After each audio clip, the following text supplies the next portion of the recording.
The last video was exceptionally well received, so we're back again reviewing more Hollywood fitness advice. There was some outrageous shit last time. We're gonna see if it gets better, see if it gets worse. Without further ado, let's get into it. Transforming yourself is really not hard. It requires consistency and dedication, and you have to be willing to sacrifice. He was going so well. He is right. Okay, I always say getting fit is simple, but it isn't easy. It's simple in that the inputs required to produce the output you want are very well known, they're very well researched, right? Everyone knows that if you eat well and train hard, you're gonna be in better shape than you are now. The problem is, like he says there, unless you have to, or you feel like you have to, even he doesn't see why you would, because it requires a lot of sacrifice. And for most people, that sacrifice is too great. They enjoy eating out at restaurants, they enjoy eating bad food, right? But the thing he doesn't touch on there, which is something I always drill home, is you can still do those things. If you're measured and controlled enough with your diet, you can still go out to eat at restaurants. I do it probably twice a week, maybe 3 times, and I'm still in very good shape. You can still drink on occasion if you want. If you know what you're doing, and if you have a nutritionist like he did, and like you could, then you can still fit those things into your life. So it's not necessarily a big game of sacrifice. Yes, you have to sacrifice some things, but the thing that happens when you sacrifice some things occasionally, like if you don't eat pizza every day, is the times that you do eat pizza and you've allowed it into your diet, it's gonna taste so fucking good. It's no fat, is that true? No, I Actually, Wow, and okay. that's not a pride thing. I just prefer it. I just like it more. I worked with a trainer named Don Saladino in New York who gave me a plan, and then I just do that plan on my own. And then the diet?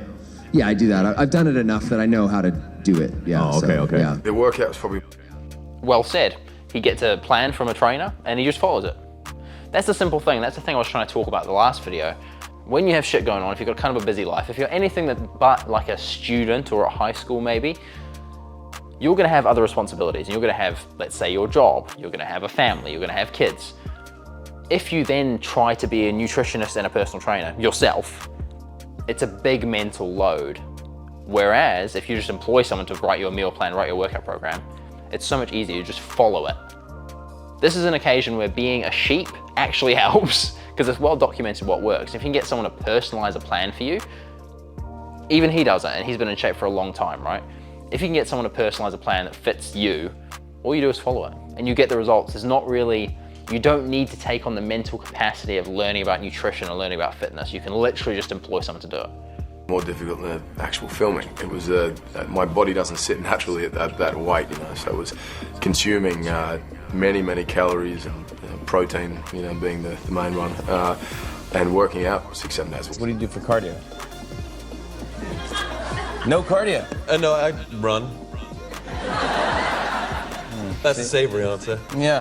A lot of knowledge required to achieve the thing. That's why we have our trainers who do all that and just tell us what to do and tell us what to eat.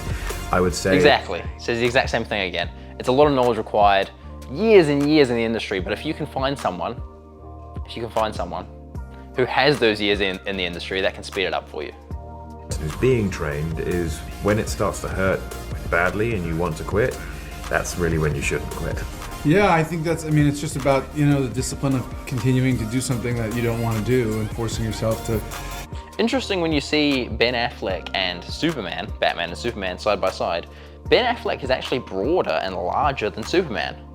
It could just be the way they're sitting or the direction of the camera, but it looks like Ben Affleck is in, I don't know about better shape, but he's bigger than Henry Cavill. Interesting. You would not think that having watched the movies. Wow. And then I'm in bed by 7 and my wife thinks I'm an old boring. So you go to, that was, my question was, what time do you go to bed if you get up at 3? You go to bed at 7 I gotta every get night? 8 hours, yes. So every day you eat that cleanly? Yes. And that's what you, so you don't have a chef, you do all your cooking yourself?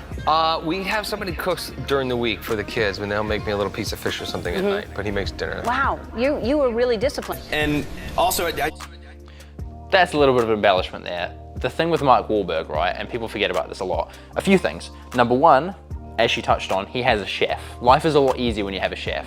He tries to play it down and be like, oh yeah, sometimes they'll make me some fish. He's got a full-time live-at-home chef. That makes things a lot easier, right?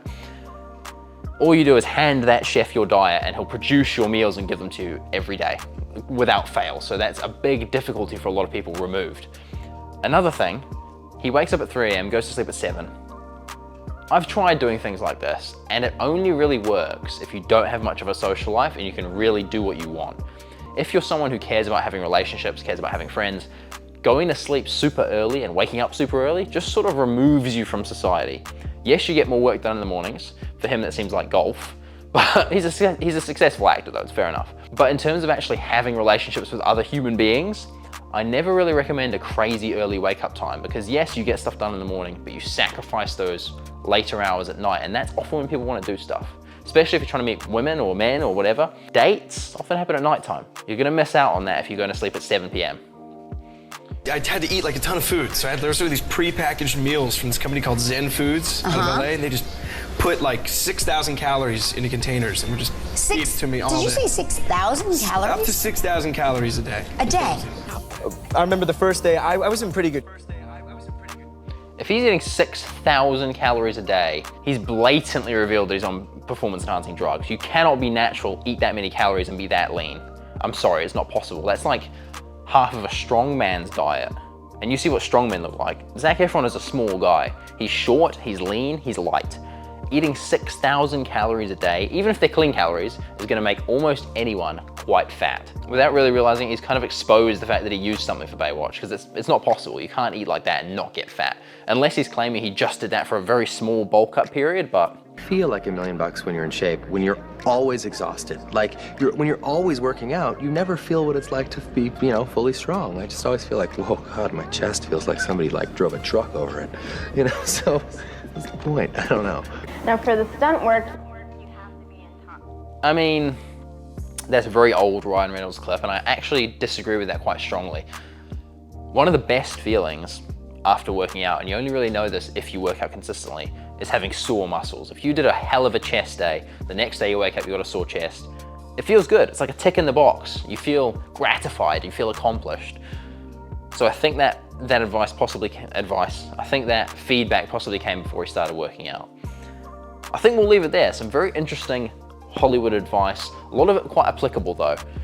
If you can, hire a trainer, hire a nutritionist, makes things so much more simple. Eating calories can be quite a difficult thing if you're someone who's a hard gainer and needs to put on a lot of size. There was also some good information there about effort, about how when things start to get hard, that's when you should come alive, that's when you should start working harder. All in all, I respect that Hollywood fitness advice. As I say with a lot of these videos though, the thing that you often forget about Hollywood and people overlook is a few things. They have a nutritionist, they have a trainer, they have access to the best food, the best supplements, and also some extracurricular supplements. They get the best quality level of those. So when you see these crazy transformations, what you gotta do is garner the actual important usable nuggets for yourself. So when they say, oh, all I eat is chicken, broccoli, and rice, 6,000 calories, ignore that shit. You're not on steroids, you can't do that. What you can do is work hard, eat better, get enough rest. If you got some value from this video, I make a bunch of these reaction videos to celebrity fitness. Some of it's bullshit, some of it's actually quite useful. So stay tuned if you're keen for more of that. That being said, enjoy the rest of your day. I'll see you in the next video.